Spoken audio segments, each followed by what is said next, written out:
try your best to build some off-market deals, especially through partnerships. Partnerships are the best because normally the other person is vouching. Now, one other thing with regards to partnerships, this is really important, in fact. It's a good thing I remembered this. So you have to give your specification to your partners. Yes, so whoever your partners are, give them the deal specification. And let me tell you something. Even when you give them the deal specification, they're still going to bring you deals which doesn't meet the specification. Too small, not enough, too slim, for example, outside of your target market.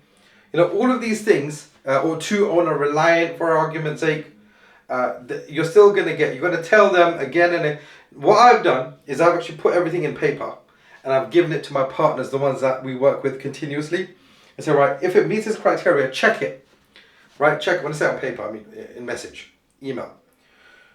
Check the business. If it meets this criteria, make an introduction. If it doesn't meet the criteria, tell the business thank you very much, or the business owner thank you very much, but we're not interested. Yes?